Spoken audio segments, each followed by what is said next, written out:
Hello, this is Brendan Ferguson, Hunt Dog Homestead. Last night we experienced some problems with the well.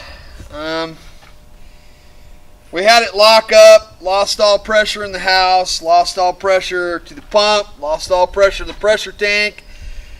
Our 2,500 gallon storage tank was completely drained before we found out what was going on. We found out that there's a capacitor and electric system for the well pump, and we found out that there's a reset button on the bottom of the well pump, the submerged well pump, that shows that it wasn't working. And we're going to show you where the reset is, and what little we know, we're going to try and explain what we did. Is this open? Open. Is this open? Open. So the reset's right there. Yeah. And there's a nice clear picture right here. So at the bottom of that reset, there's a button. So you just hit. So that's what kept the well pump, the underground well pump, from operating. So it could have been from power outages. We've had that here several times over the past few months. And so that was our problem. This is what's buzzing right here, isn't it?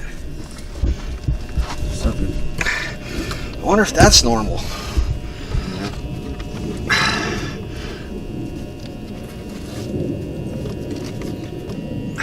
You want to open that up and see what's in there? I tried opening it up yesterday. I couldn't. Let's see, is there something in here? Is there a screw underneath it?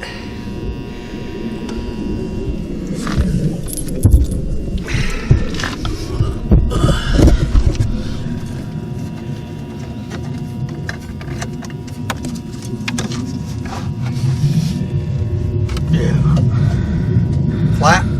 Phillips. Phillips. Alright, I'll bring this one. You want to kill a breaker? Yeah.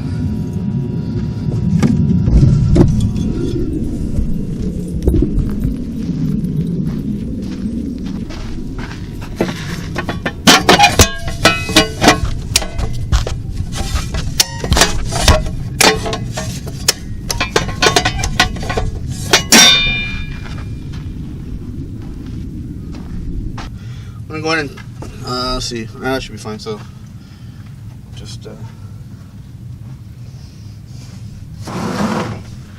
you got it off? huh? It's Got it off. Let's see real quick.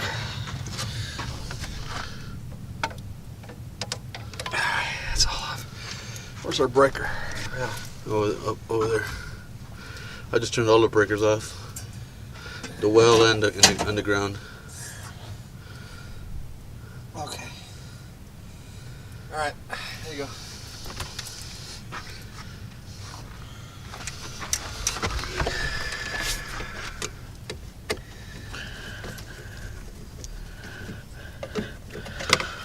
What's supposed to be in here? I don't know. Oh shit, there's a Transformer? yeah, that's what's buzzing, huh? It's a transformer. Transformers buzz normally. Yep. Alright, cover that back up. Alright. First of all, I want to talk a little bit about this ladder. This ladder was a gift from a friend of mine, and Jim Anderson, and we didn't have one at the ranch, an extension ladder, and he gave me this, and I want to talk about this thing because it's pretty fantastic. It's a multifunctional ladder. It'll do your regular A-frame in the configuration it's in now. You can also make it an extension ladder, which it locks and will reach a height of 16 foot. It's made by Werner, but there are a bunch of them, and you pull these here and that'll allow it to get taller. Same thing on the other end. Really handy to have on the homestead for getting into things like your water storage tank. Okay, this is our water storage tank. When our pump went dry or stopped working, it blew the reset, the submerged pump was no longer pumping water up into the tank and maintaining water to the pressure tank. So what happened is it depleted all the water in our storage tank. We figured that out, and we looked inside, and the storage tank is really, really yucky. The water coming from a well isn't like water from a municipality where it's treated with fluoride, hydrogen peroxide, and chlorine. This water's not. So what we do is we just take some regular old bleach. This is from the 99-cent store, and you want to add it every 6 months to your tank to give it some chlorine to kill any algae and stuff like that that might grow inside the tank. So that's what I'm going to do right now. Our tank has a man access from the top, so I just climb up on top.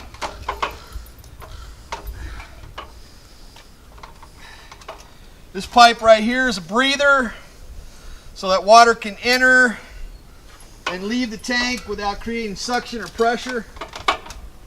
So I get up on top,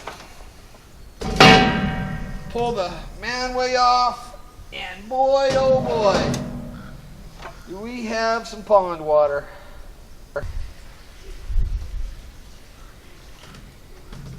Or is it all mostly minerals? You know what, Adrian, I'm seeing a bunch of trash in the top of it.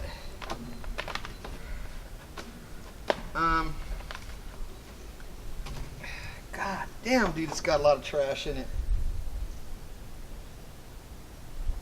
A lot of rust. Well, rust is an issue with well water. Yeah. Looks like rust, and that's why our pool sometimes has a color without it being algae. If you look inside the bucket for the chicken water, yeah, it also looks rusty. Tank's all rusty on the inside too.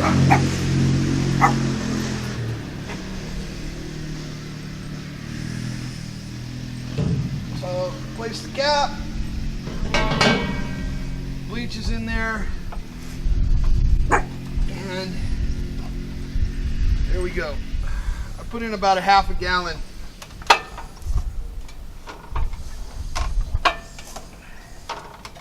This right here is our manual flow indicator, our level indicator.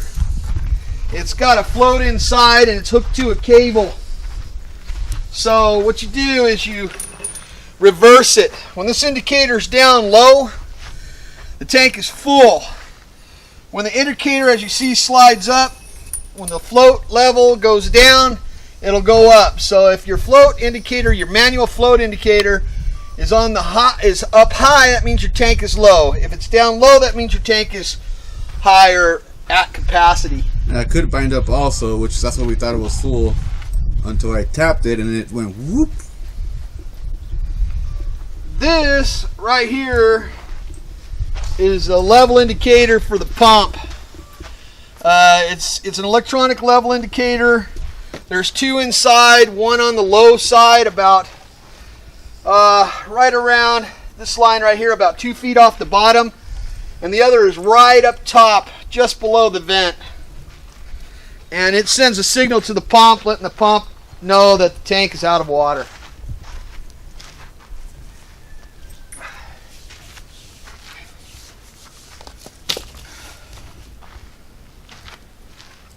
They got good pressure there. Yeah. Maybe that's how I water the garden. You gotta flush it out. Yeah. But I want to tell you this. The pressure of that tank is storage. It's going to force most of the water due to the pressure from gravity into this, because this is only 40 psi. And I would imagine that tank has a greater psi with the gravity on it and the amount of water than this right here. So the water's coming straight up from the well into the pressure tank, which feeds the house. This feeds the pressure tank through the booster pump, which is right here. There's two pumps on this system. One is a booster, which is this pump right here. This one right here is a submersible pump, which is underground. So it pumps the water up. The booster pump pressurizes it to 40 psi. It's a little low now. It'll kick back on once it hits 20. The set points are 40 and 20. That's correct. And then it'll boost back up. So I tested it out yesterday to make sure. yeah, that's the way Paiute pump set it up. All right.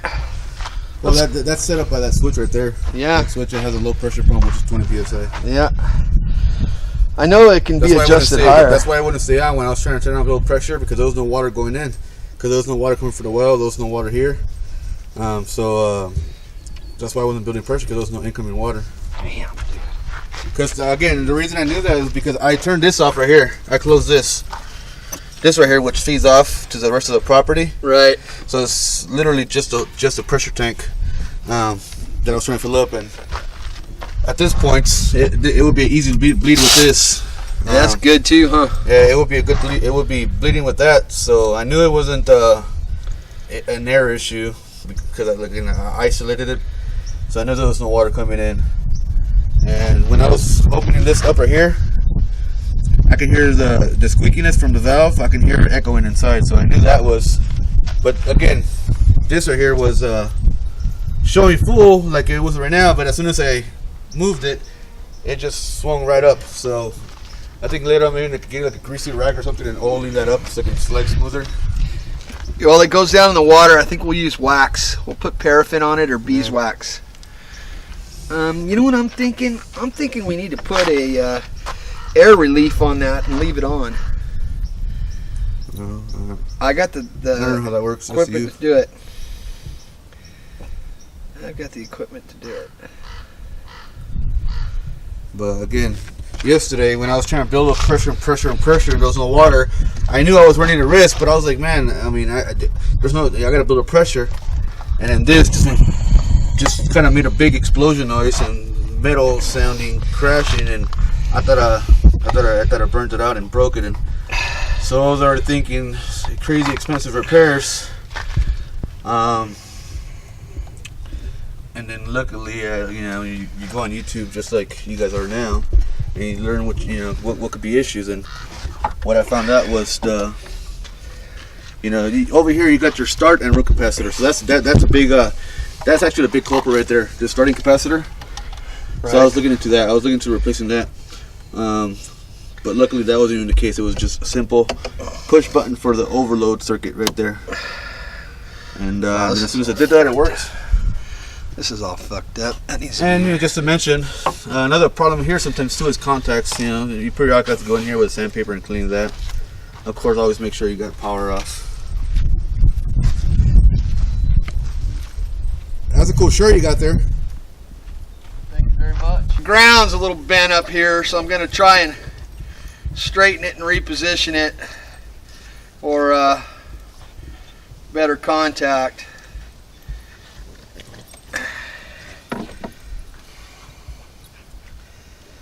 And to get it inside the cover, which it wasn't.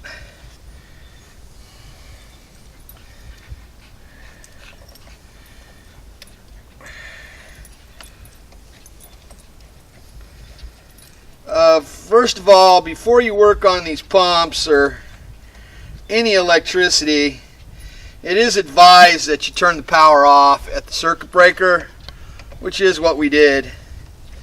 And another tool that's nice to have is a voltage indicator. This one's from Harbor Freight. You can pick them up really cheap. It's a Syntec non-contact voltage detector, and what it'll do is it'll tell you if the circuits are live through the insulation on the wire. So you can go around and check everything after you've shut the circuit breaker off to make sure that it's just a second check to make sure that the power's off and everything's okay. And if you're going to work around capacitors, after you turn off the breaker, you want to give it a couple of minutes because capacitors hold a charge. But yeah.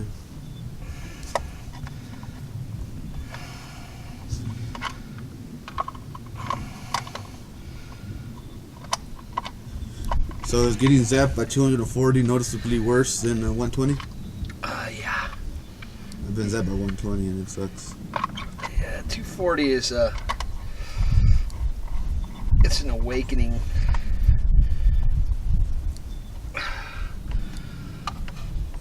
Why won't this screw down?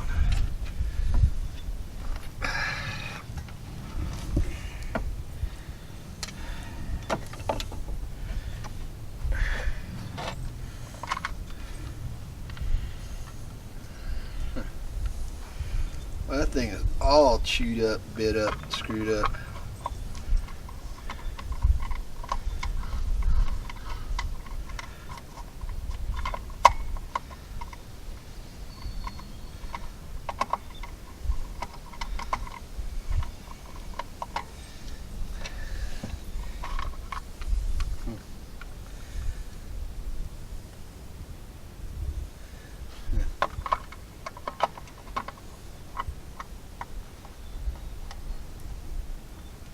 There we go. All right. This looks dry. Let's cover this up. So now that we don't got $1,000-$2,000 repair bill from what I thought, and that's a little reward to myself. I just treated myself to a $20 portable gun cleaning kit yesterday, or this morning. Oh, you guys still working on that? Yeah. Where do I put the screw for this? Can you see it? You want me to get in there? Yeah. I want to cover that up. You want to send it or something? Make sure I don't get knocked over.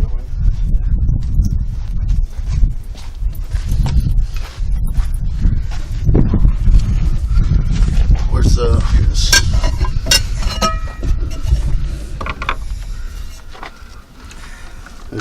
We're really lucky here. When we bought the property, Paiute Pump is who installed this. They come out and certified the pump and checked the well rate and stuff like that. This well is 30 gallons per minute, and we're really lucky because we're on an underground river here. We're right off of Kelso Creek, which is a dry creek, but under the ground it's a flowing river, and it supplies water to some pretty large farms to the south of our property. And when I say large, I mean hundreds of acres. Hay fields, alfalfa fields, stuff like that. So we're pretty lucky to have this well, and the guy that certified it said that the underground pump is all stainless steel. A lot of them are plastic, which costs a lot more. And this well is pretty deep. It's 250 feet plus, so it's nice to have. I'll say that. We have no water pressure. Where are we losing water? You have no water pressure?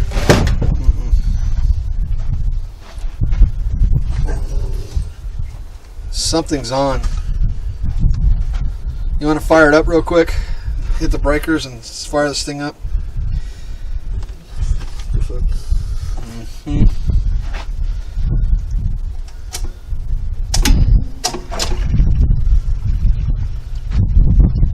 We may have to push the little start thing here. Oh, I shot right up to 20. Yeah, but 40. We're losing water right there. We're losing water right there at the valve. Well, that's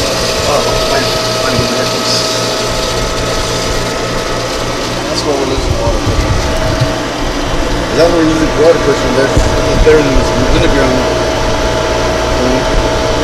Now we're losing it right there. You think that little bit over 10 minutes can lose 20 psi? Yep.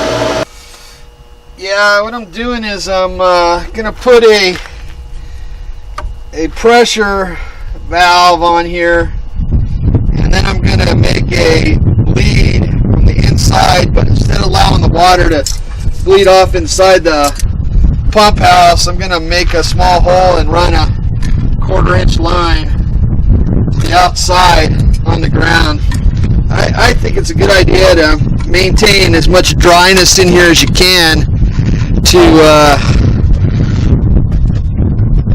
keep the electronics from getting too wet. That's why we put a roof on it. That's why they thoroughly recommend a pump house on your well. I know that the guy that come out and certified the well was really happy that this was not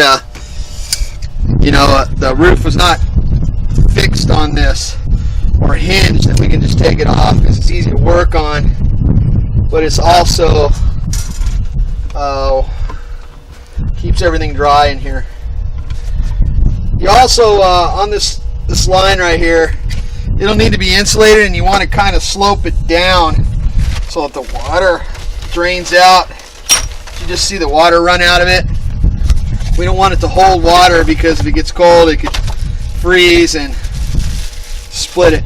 Could have problems, and I don't want to have that. So we put a gauge on here, and then we got 2 gauges to work with, and then we get an accurate reading.